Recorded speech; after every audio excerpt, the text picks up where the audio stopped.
بسم اللہ الرحمن الرحیم۔ السلام علیکم۔ آج کی اس معلوماتی ویڈیو میں ایسے 8 خوابوں کا ذکر کروں گی کہ جس شخص کو بھی یہ خواب آ جائیں تو یہ سمجھ لیں کہ وہ اللہ تعالیٰ کے بہت قریب ہو چکا ہے اور بہت جلد جو دعائیں اس نے مانگی ہیں وہ اس کی قبول ہونے والی ہیں۔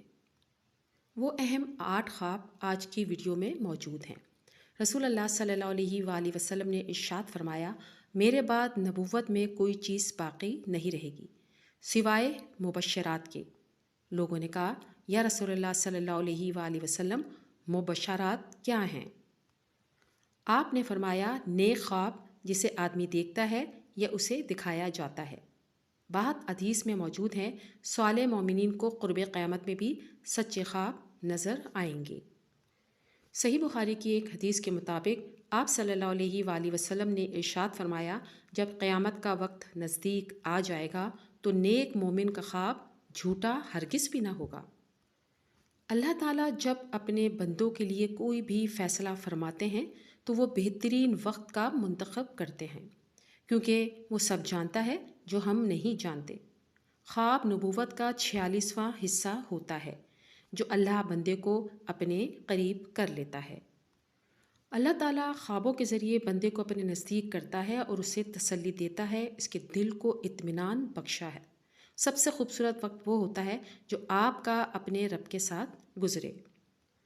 اللہ تعالیٰ نے انسان کو قرآن پاک میں بہت خوبصورت تسلی دی ہے کہ اللہ کے سوا نہ تو تمہارا کوئی دوست ہے اور نہ کوئی تمہارا مددگار، اور تمہارا تعلق اللہ تعالیٰ سے ایسا ہونا چاہیے کہ اللہ تعالیٰ سے مانگتے ہوئے کوئی ہچکچاہٹ، کوئی پریشانی موجود ہرگز بھی نہ ہو۔ اللہ تعالیٰ کی بارگاہ میں ہمارا کوئی بھی عمل ہو، چاہے وہ تھوڑا سا عمل ہو، ہرگز بھی ضائع نہیں ہوتا۔ دل کھول کر جو انسان مانگے اسے اللہ تعالیٰ ہماری اوقات کے مطابق نہیں بلکہ اپنے یقین کے مطابق نواز دیتا ہے۔ اللہ تعالیٰ پہ یقین اتنا گہرا رکھیے کہ کیونکہ بہت ساری دعائیں صرف یقین کی بدولت قبول ہو جایا کرتی ہیں، اور یہ بات جان رکھیے کہ دنیا میں سب سے تیز رفتار چیز دعا ہے۔ اس کی رفتار کا اندازہ اس بات سے آپ لگا سکتے ہیں کہ یہ دل سے زبان تک آنے سے پہلے رب تک پہنچ جاتی ہے اور اپنے سجدوں کو طویل کر دیں، کیونکہ اللہ نے بے چین دلوں کی شفا سجدے میں رکھی ہے۔ اب میں آپ کو یہ بتاؤں گی کہ اللہ تعالیٰ یہ خواب کن لوگوں کو دکھاتا ہے اور کب دکھاتا ہے۔ بہت سے لوگ نماز بھی پڑھتے ہیں، صدقہ خیرات بھی ادا کرتے ہیں، دعائیں مانگ رہے ہوتے ہیں، حج بھی ادا کرتے ہیں، عمرہ بھی کر رہے ہوتے ہیں، اور ساتھ ساتھ اللہ تعالیٰ سے بہت دعائیں مانگ رہے ہوتے ہیں۔ اللہ کو انسان کے کیے ہوئے سارے اعمال بہت پسند آ رہے ہوتے ہیں، پھر بھی انسان کی دعا قبول نہیں ہو رہی ہوتی۔ وہ نیک اعمال تو کر رہا ہوتا ہے، نماز بھی پڑھ رہا ہے، نیک اعمال کے ساتھ ساتھ چل بھی رہا ہے، اس کے ساتھ ساتھ وہ دعا بھی کر رہا ہے، لیکن پھر بھی دعا قبول نہیں ہو رہی، چونکہ اس کے لیے کیے ہوئے نیک اعمال اللہ کو بہت پسند بھی آ رہے ہیں۔ تو اللہ انسان کو ان کے خواب کے ذریعے بتا دیتا ہے کہ تمہاری دعا اللہ تعالیٰ کے ہاں کس قدر مقبول ہو چکی ہے۔ اب ہم جانتے ہیں کہ وہ کون سے خواب ہیں جن کی قبولیت اللہ تعالیٰ نے لکھ دی ہے۔ سب سے پہلا خواب جو دعا قبول ہونے کی نشانی ہے وہ یہ ہے کہ آپ خواب میں دعا مانگ رہے ہیں۔ اپنے آپ کو خواب میں دعا مانگتے ہوئے دیکھنا، اس حاجت کے ساتھ جس کو اللہ تعالیٰ سے آپ بار بار طلب کر رہے ہیں، تو اس بات کی نشانی ہے کہ اللہ تعالیٰ نے آپ کی دعا قبول کر لی ہے۔ دوسری وجہ دعا قبول ہونے کے خواب میں نماز پڑھنا۔ اگر آپ خواب میں نماز پڑھتے ہوئے اپنے آپ کو دیکھ رہے ہیں، یہ اس بات کی علامت ہے کہ اللہ تعالیٰ نے آپ کی دعا قبول کر لی ہے۔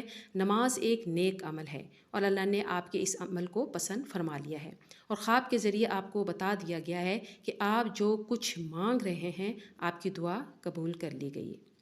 تیسری وجہ دعا قبول ہونے کی وجہ یہ ہے کہ خواب میں اپنے آپ کو قرآن پڑھتا ہوا دیکھنا یا قرآن کی تلاوت کرتے ہوئے دیکھنا۔ یہ بھی اس بات کی بہت بڑی علامت ہے کہ اللہ تعالیٰ نے آپ کی دعا کو قبول فرما لیا ہے۔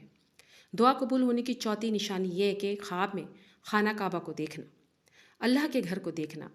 یہ اس بات کی علامت ہے کہ اللہ تعالیٰ نے آپ کی دعا قبول کر لی ہے، یا بہت جلد اللہ تعالیٰ آپ کی دعا کو قبول فرما لیں گے۔